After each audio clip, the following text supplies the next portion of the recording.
Jatin welcomes you all to our YouTube channel A to Z Soft Tech. Here you will get educational videos related to NCERT subjects and technical subjects based on computer science. If you find our videos helpful to you, please like and share the videos, do subscribe the channel and hit the bell icon to get updates about new videos. To get more clarity on the topic, watch the video till the end. Please feel free to post your queries in the comment section just below the video. You can reach to us using our email, WhatsApp and Telegram channel. The link is provided in the description box below the video. You can find our video using hashtag Zatinsir, hashtag A to Z Software. Now, let's start with the topic. Our today's topic is stack organization. In our last lecture, we have discussed general register organization of CPU.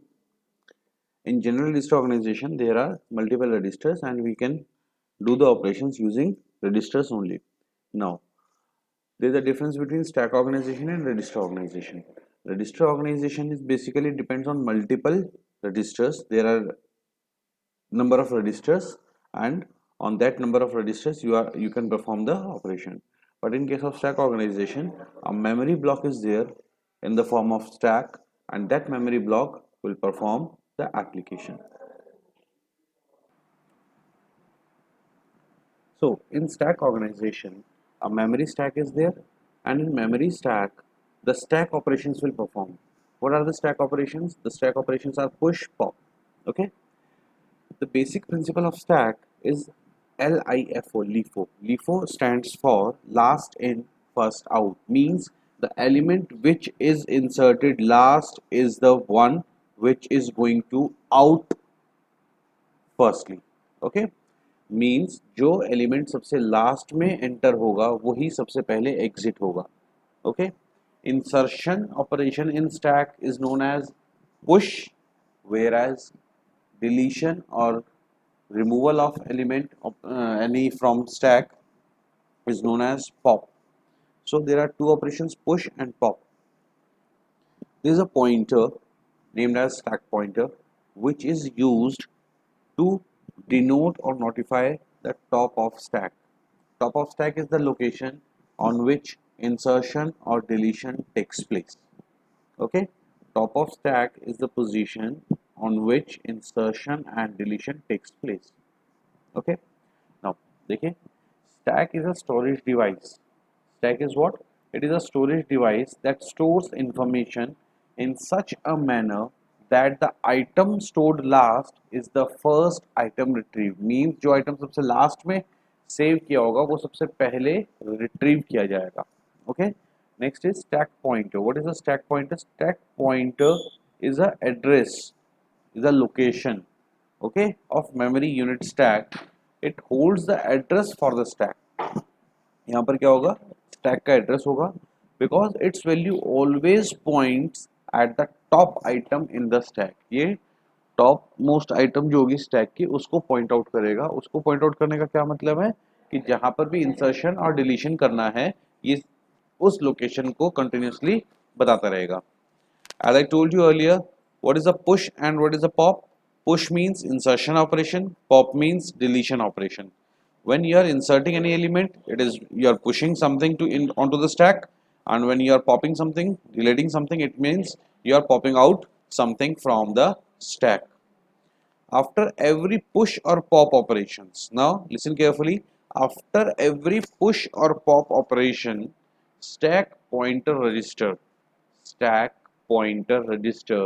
is also incremented or decremented. Means जैसे ही आपने कोई value insert की तो जो current value थी stack pointer की वो change हो जाएगी, इंक्रीमेंट हो जाएगी या डिक्रीमेंट हो जाएगी. दैट डिपेंड्स कि आपने स्टैक को इंप्लीमेंट कैसे किया है, टॉप टू बॉटम और bottom to top.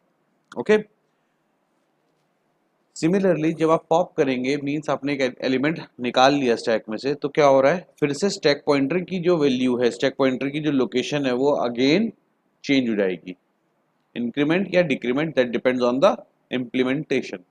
Register stack देखिए, as shown in the diagram, the register stack as shown in the diagram as the register stack, there are 64 locations, 0, 1, 2, 3, 4 up to 63, that is 64 locations in the stack. Okay, and stack pointer is the register value that pointed at 3, that is C. C element को point कर रहा है stack pointer, so top of stack is location 3. The top of stack is location 3 right now. There are two more registers, full and empty. These two registers are used to notify whether the stack is full or stack is empty. Now these two registers, these two flags are basically used. Why? Because if the register is full, if the register is full, in that case you cannot push any element onto the stack, and if the register is empty, then you cannot pop out any element from the stack. So just to check whether the insertion or deletion is possible, the full and empty flags are used. Okay, it means if full is 1, it means stack is full. If empty is 1, it means stack is empty. Okay, the condition is full can be notified by 0 or 1. Similarly, empty can be notified by 0 or 1. When full is 0, empty is 0. When full is 0 and empty is 0, then it means stack is neither full nor empty. Stack is neither full nor empty. Similarly, when full is 0, empty is 1, it means stack is completely empty. When empty is 0 and full is 1, it means stack is completely filled. Now, last case is when full and empty both are 1. When full and empty both are 1. This case is not at all possible because at the same time stack cannot be full and cannot be emptied. So एक time जिसके ऊपर आप ये बताओ कि stack full भी और empty भी है, ये पॉसिबल नहीं है. सो फुल और एम्प्टी दोनों फ्लैग्स या रजिस्टर्स की वैल्यू 1 1 नहीं हो सकती, कभी भी 0 0 0 1 1 0 में वेरी कर सकती है. एग्जाम पॉइंट ऑफ व्यू से ये स्टैक का ये वाला कंसेप्ट बहुत इंपॉर्टेंट है बिकॉज 2 नंबर का क्वेश्चन इसके ऊपर स्ट्रेटली आता है. Full is 0, empty is 1. What is the condition? You can push, you can pop और you can push pop both. तो उसमें आपको ये मेंशन करना होगा, ये पता होना चाहिए कि एम्प्टी पर कौन सा होगा, फुल पर कौन सा होगा, etcetera etcetera. Okay, now as you are seeing that location 0 is empty, location 0 is empty. Location 0 पर कुछ नहीं है, लोकेशन 0 पर कुछ कोई वैल्यू नहीं है. एंड 1 2 3 4 अप टू 63 तक जाते जाते जो लोकेशन है वो थोड़ी थोड़ी वेरी कर रही है, मींस एक एक बढ़ती जा रही है. और जो लोकेशन बढ़ती जा रही है उसमें क्या हो रहा है, लाइक 0 पर ए, सॉरी 0 पर एम्प्टी, 1 पर ए, 2 पर बी, सी पर, 3 पर सी, 4 पर, इस तरीके से चलता चला जाएगा. ओके, अब ये जो चीज़ें बढ़ रही हैं, इट मींस स्टैक पॉइंटर की वैल्यू इंक्रीज होती जा रही है, 0 1 2 3 4. Okay, and you are inserting something, means आपका ने जो स्टैक इंप्लीमेंट किया है वो बॉटम टू टॉप इंप्लीमेंट किया है. ओके, ना इमेजिन अ सिचुएशन जो 0 1 2 3 4 अप टू 63, ये जो काउंटिंग है, if this counting is on top to bottom approach, if this counting is in top to bottom approach, then what will happen? If these countings are in reversible order like 0 1 2 3 4 up to 63, it is increasing from bottom to top. If we reverse the order like 0 1 2 3 up to 63 is written in a manner like 0 on the topest side, where 63 is written here 0, then here 63 62 61 60 59, इस order में अगर लिखा रहेगा तो क्या होगा, जैसे जैसे आप इंसर्ट करेंगे the top of stack, the stack pointer value will increment like this. Okay, A से बी, बी से सी, सी से डी एंड सो ऑन, इस तरीके से ऊपर जाता रहेगा. बट ऊपर जाते जाते क्या होगा, the address location is decreasing, the address location is decreasing. So in both the cases exam में क्वेश्चन ऐसा आ सकता है कि आपका जो काउंटिंग है वो रिवर्स दिया हुआ है और स्टैक आपका अलग ऑर्डर में दिया हुआ है। तो आपको ध्यान रखना है कि स्टैक पॉइंटर अगर ऊपर की तरफ बढ़ रहा है, स्टैक पॉइंटर अगर ऊपर की तरफ बढ़ रहा है और लोकेशन आपकी रिवर्स ऑर्डर में है, कोई प्रॉब्लम नहीं है। जरूरी नहीं है कि स्टैक पॉइंटर के बढ़ने के साथ लोकेशन भी बढ़े, लोकेशन डिक्रीज हो सकती है। जो स्टैक की इंप्लीमेंटेशन है वो रिवर्स ऑर्डर में हुई हुई है, तो इससे आप क्या करेंगे, पहला 58 पर इंसर्ट हो रहा है एलिमेंट, दूसरा एलिमेंट 57 पर, फिर 56 पर, फिर 55 पर। So all time stack pointer की वैल्यू चेंज होगी। जनरली अगर आपने पढ़ा होगा that at the time of push you increase the value of stack pointer, और टॉप ऑफ स्टैक की वैल्यू को 1 से इंक्रीमेंट करते हैं। जनरली जो आप लोगों ने पढ़ा है बिल्कुल ठीक है, एक लोकेशन चेंज करनी है, वेदर इट इज इंक्रीमेंट और डिक्रीमेंट। ओके, सो यहाँ पर थोड़ा सा चेंज हो जाएगा। अगर ये काउंटिंग रिवर्सिबल ऑर्डर में होगी तो क्या होगा, पॉप के केस में आपको इंक्रीज करना होगा और पुश के केस में आपको डिक्रीज करना होगा। सो पुश और पॉप में जरूरी नहीं है कि पुश में हमेशा प्लस होगा और पॉप में हमेशा माइनस होगा। पुश और पॉप में क्या होगा, आपको देखना है स्टैक की इंप्लीमेंटेशन कैसे है एंड फिर आपको स्टैक पॉइंटर की वैल्यू कहाँ लेके जानी है। अगर आप स्टैक पॉइंटर ऊपर लेके जा रहे हो और ऊपर का एड्रेस कम है, नो वरीज, नो इश्यूज, आप स्टैक पॉइंटर की वैल्यू को माइनस कर दो, वो तब भी इंसर्ट होगा। Okay, now what is stack pointer? I have told you it contains a binary number whose value is equal to the address of the word that is currently on the top of the stack. Now stack pointer कितने bit का होगा? Okay, stack pointer कितने bit का register होगा? Stack pointer contains 6 bits. Why? 2 raised to 6 is equals to 64. 64 locations हैं तो ये 6 bit का होगा। अगर आप इसकी जगह 128 बिट का स्टैक लोगे तो स्टैक पॉइंटर ऑटोमेटिकली 7 बिट का हो जाएगा। अगर आपका स्टैक जो है वो 32 बिट का होगा तो स्टैक पॉइंटर 5 बिट्स का हो जाएगा। That depends on the capacity की कितना स्टैक है, उसके अकॉर्डिंगली आप उसकी नंबर ऑफ बिट्स से रिप्रेजेंट कराओगे। Full and empty, they are two different registers and they set to 1 when it is full. Full is set to 1 when stack is full, empty is set to 1 when stack is empty. Okay, dr is another register which is shown over here just below the stack. Dr is a data register. The item, listen carefully please, the item which is going to be inserted in the stack or which is going to be pushed onto the stack will be firstly placed into data register. Means कोई value जो stack में push होनी है वो पहले data register में होगी और डेटा रजिस्टर से स्टैक में जाएगी। इन केस ऑफ पॉप, जब आपने कोई वैल्यू स्टैक से पॉप करी, when you popped out an element from the stack, then that value will be placed after pop operation on to the data register. Means pop operation perform करने के बाद आप उस वैल्यू को data register में place करेंगे and then बाद में डेटा रजिस्टर से उस वैल्यू के ऊपर जो भी ऑपरेशन आपको करना हो वो ऑपरेशन आप कर सकते हैं। So in case of push the data register used first, in case of pop the data register used later on. Okay, push operation में जो ऊपर स्टैक बना हुआ है इसके लिए देखिए क्या है, stack pointer is on 0। Initial case में stack pointer is on 0 location, empty is 1, full is 0, means your stack is empty, there is no element. Stack pointer points the word at address 0. आपने देखा at 0 के ऊपर कोई नहीं है, 0 के ऊपर कोई वैल्यू नहीं है और स्टैक पॉइंटर जो है 0 को पॉइंट आउट कर रहा है। जब 0 को पॉइंट कर रहा है स्टैक पॉइंटर तो उससे क्या हो रहा है कि 0 लोकेशन जो है वो टॉप ऑफ स्टैक बन गई। Now when you are going to push an element, जब आप एलिमेंट पुश करेंगे तो क्या करेंगे, आप स्टैक पॉइंटर की वैल्यू को पहले बढ़ाएंगे। जब आपने स्टैक पॉइंटर की वैल्यू को बढ़ाई तो क्या हो गया, 0 से 1 आ गया।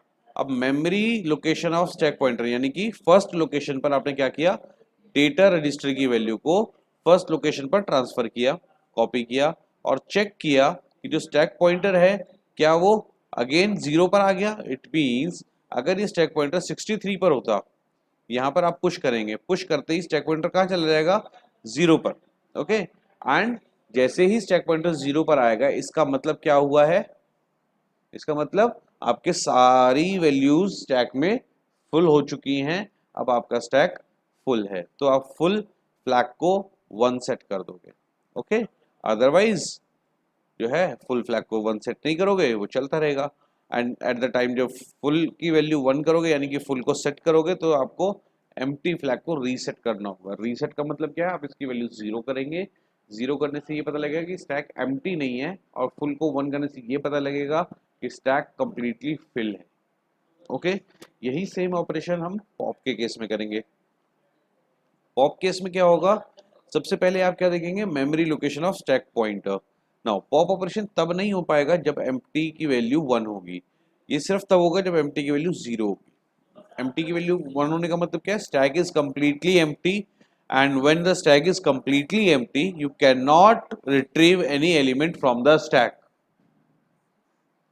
सो the micro operation for pop operation will be, first of all you will read the location of the stack pointer, and the location of stack pointer, the memory location of stack pointer is transferred to data register, means उस memory location के ऊपर जो भी content data stored होगा a b c जिसे हम represent कर रहे हैं, that data, that element is going to be shifted or is going to be copied onto the data register। वो डेटा रजिस्टर में कॉपी किया जाएगा, देन डेटा रजिस्टर से आप उस डेटा को फर्दर जहां भी यूज करना चाहते हो वहां कर सकते हो। And now stack pointer will be stack pointer -1, एक पॉइंट नीचे करेंगे हम पॉप के केस में। एक पॉइंट नीचे करने का मतलब क्या है, ऊपर वाला एलिमेंट आपने हटा लिया है, तो अब नीचे वाला एलिमेंट बचेगा, और नीचे वाले एलिमेंट पर अगर दोबारा से कोई पुश पॉप कराना चाहते हो तो आपको वो टॉप ऑफ स्टैक तो चाहिए जिसके ऊपर लास्ट एलिमेंट है, और लास्ट एलिमेंट अब क्या था, जो था वो हमने हटा लिया, तो नया उससे सेकंड लास्ट जो एलिमेंट था अब वो लास्ट एलिमेंट हो जाएगा। एंड देन उस सेकंड लास्ट एलिमेंट की वैल्यू क्या होती है, स्टैक पॉइंटर -1। तो अब स्टैक पॉइंटर की वैल्यू को आपने स्टैक पॉइंटर -1 किया, जिससे नेक्स्ट टाइम जो ऑपरेशन परफॉर्म होना होगा वो आपको इजीली मिल जाएगा। ओके, स्टैक पॉइंटर की वैल्यू को अगर आपने इंक्रीमेंट या डिक्रीमेंट नहीं किया, जस्ट आपने डायरेक्टली पुश पॉप लिख दिया है, तो आपको कोई मार्क्स नहीं मिलेंगे, बिकॉज स्टैक पॉइंटर का ही कंसेप्ट सबसे इंपॉर्टेंट है। Okay, so try to understand this completely। Stack pointer को प्लस करेंगे फॉर पुश, स्टैक पॉइंटर को माइनस करेंगे for pop.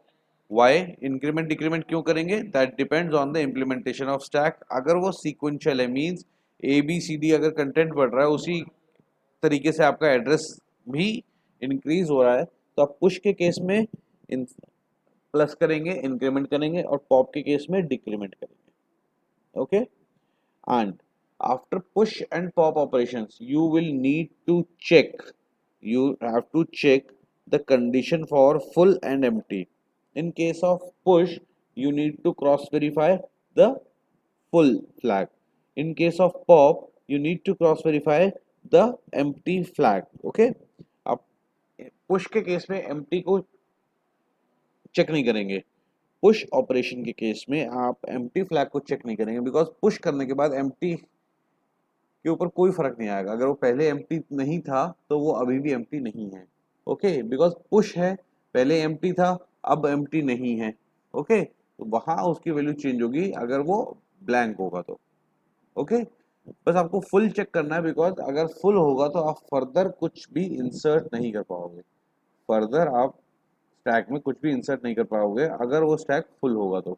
And if the stack is empty तो आप उसमें से कोई भी एलिमेंट या कोई भी वेरिएबल पॉप आउट नहीं कर पाओगे, निकाल नहीं पाओगे। सो आपको डिपेंड करता है कौन सा ऑपरेशन करना है और उस ऑपरेशन पे आप कौन सी कंडीशन चेक करेंगे। Okay, if a pop operation reads the item from location 0 then sp is decremented and it will now denote 63 location, 63rd location. 0 से अगर आप कुछ पॉप आउट करोगे तो वो लास्ट लोकेशन कौन सी थी उससे पहले वाली 63 लोकेशन, उस लोकेशन को चेक करना स्टार्ट कर देगा, स्टैक पॉइंटर उस लोकेशन पर मूव कर जाएगा। Now in this case the word in address 0 receives the last item onto the stack. अब इस केस में क्या होगा, जो लास्ट एलिमेंट होगा स्टैक का वो कहां स्टोर होगा, एड्रेस 0 पर। Okay, where it will be get stored on the address 0। Now Now see the memory stack. In the memory there are multiple segments like program यानी instruction segment, data segment and stack segment.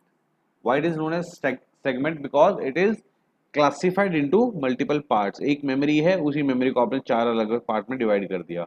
एक है instruction set या जो आपका programme part, instruction segment कह सकते हैं, program segment कह सकते हैं, कोड सेगमेंट कह सकते हैं. Okay. Second is your data segment, operand segment, elements, values, आप कुछ भी कह सकते हैं, सेगमेंट लिख सकते हैं. Third is stack segment. Stack segment is the area where the operation takes place. Stack segment is the area where the operation takes place. Why it is called stack segment? Because in this segment the instruction will get performed and data will be fetched from data segment.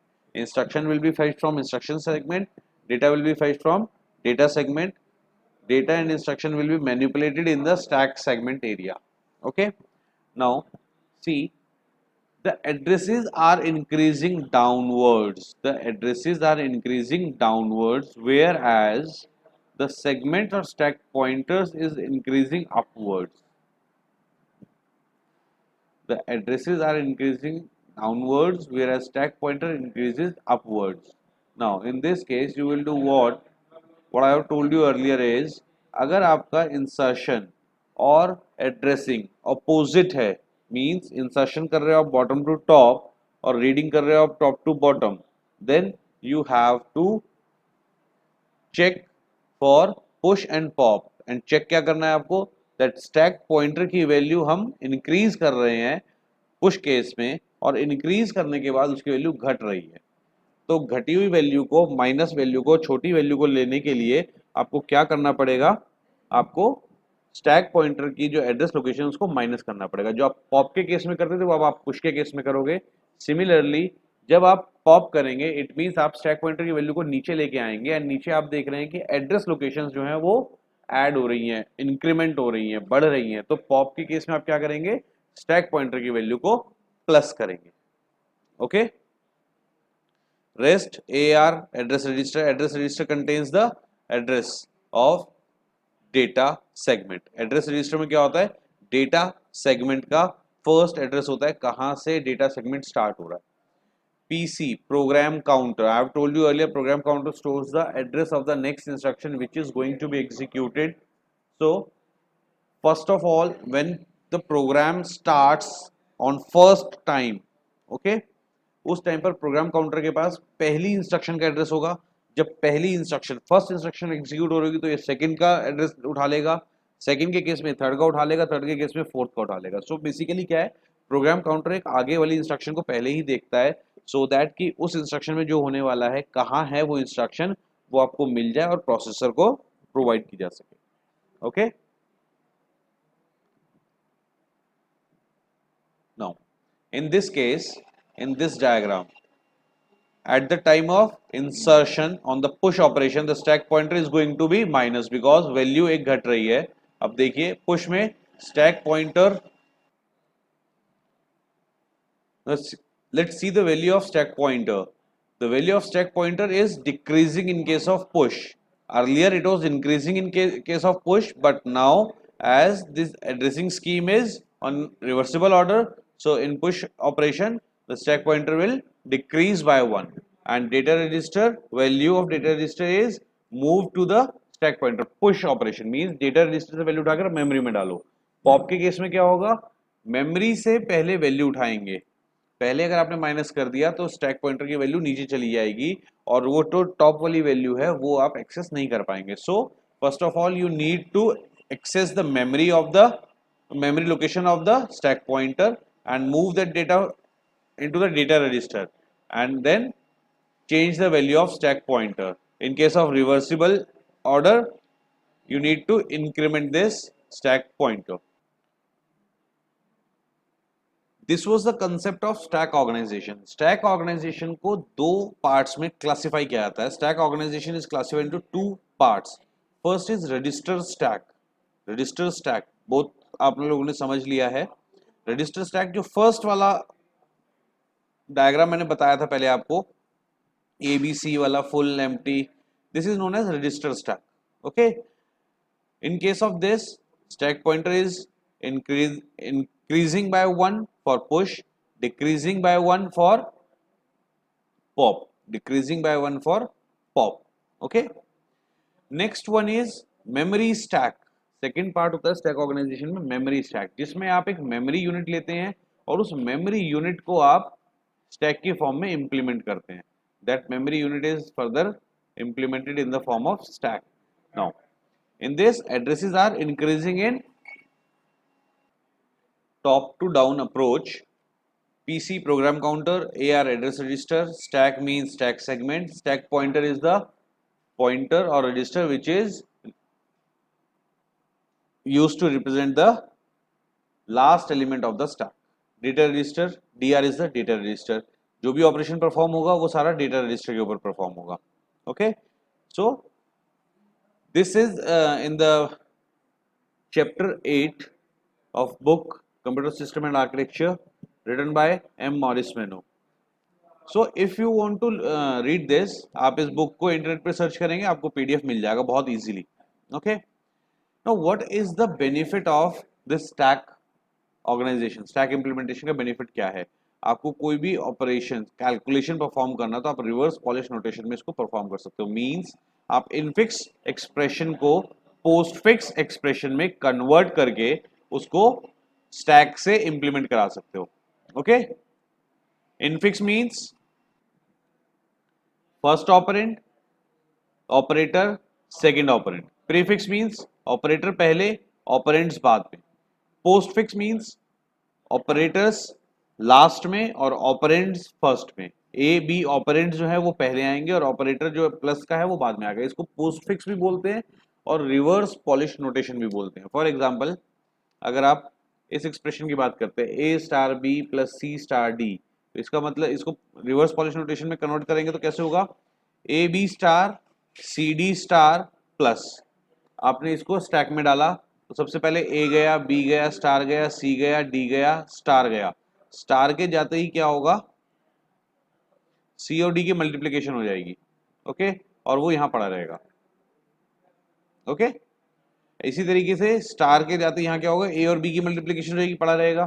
तो first element ए डाला, फिर B डाला, फिर star, तो operator क्या थी? ए और B की मल्टीप्लिकेशन हो जाएगी, वो पड़ा रहेगा. फिर सी आएगा, फिर डी आएगा, तीन ऑपरेंड हो जाएंगे. देन स्टार आएगा, वो ऊपर के दो उठाएगा एंड सी और डी की मल्टीप्लिकेशन करेगा, वहीं पड़ा रहेगा. अब आपके पास दो ऑपरेंड रह गए, ए मल्टीप्लाइड बी और सी मल्टीप्लाइड डी. उसके बाद प्लस, आप जैसे ही स्टैक में प्लस ऑपरेटर इंसर्ट करोगे वो क्या करेगा? ऊपर के दो ऑपरेंड उठाएगा. कौन कौन से ऑपरेंड है वो? ए मल्टीप्लाइड बी और सी मल्टीप्लाइड डी. इन दोनों को उठाएगा और ऐड करके दे देगा. सो इस तरह के एक्सप्रेशंस को सॉल्व करने के लिए, कैलकुलेशंस को सॉल्व करने के लिए स्टैक ऑर्गेनाइजेशन यूज की जाती है. स्टैक ऑर्गेनाइजेशन यूज की जाती है. इसके ऊपर भी आपके पास बुक में कुछ क्वेश्चंस दिए हैं. Okay, like this is the example, A into B plus C into D का एग्जांपल है. इसमें ए बी सी डी की वैल्यूज दी हुई हैं, आप इसको परफॉर्म कर सकते हो. Now how it will get performed? आपने लिखा a multiplied b plus C multiplied d और 3 into 4 plus 5 into 6. You inserted 3, you inserted 4, you inserted multiplier. Okay, जो मल्टीप्लायर का सिंबल है ये जैसे इंसर्ट किया आपने, इसको इंसर्ट करते क्या होगा? Top two elements will be popped out and operation will get performed. The result will be stored on the top of the stack, so it will be stored in stack. Now third element is 5, that is pushed. Another element is 6, that is pushed. Now last is star. Star एक operator है. जैसे आपने star operator डाला, ऊपर के दो element fetch हुए और उन पर ऑपरेशन परफॉर्म हो गए, वो value now top of stack पे चला गया. जो प्रीवियस टॉप ऑफ स्टैक है वो चेंज था, अब जो टॉप ऑफ स्टैक था वो चेंज था. टॉप ऑफ स्टैक की वैल्यू हर एक पुश पॉप के बाद चेंज हो जाती है. अब इसके बाद आपने लास्ट ऑपरेटर जो आपके पास है दैट इज प्लस, वो जैसे ही फेच किया आपको पता लग गया कि ये ऑपरेटर है. ऑपरेटर है तो आपको क्या करना होगा? दो ऑपरेंड निकालने होंगे. आपके पास दो ही ऑपरेंड हैं, 30 एंड 12. वो दोनों ऑपरेंड आपने निकाले, उन दोनों ऑपरेंड के ऊपर ऑपरेशन परफॉर्म किया एडिशन का, that is 30 plus 12 is equals to 42. So your answer is 42, and that 42 is further pushed on the onto the top of stack until unless आप यहाँ stack से वो value उठाकर कहीं memory location पर register में नहीं डालोगे तब तक वो top of stack पर ही रहेगी. Okay, so this was all about the stack organization. Well, this is all for today. Thank you very much for your patience listening. Please feel free to ask for queries. You can find our contact information in the description box just below the video. Thank you once again. Have a nice day. Thank you.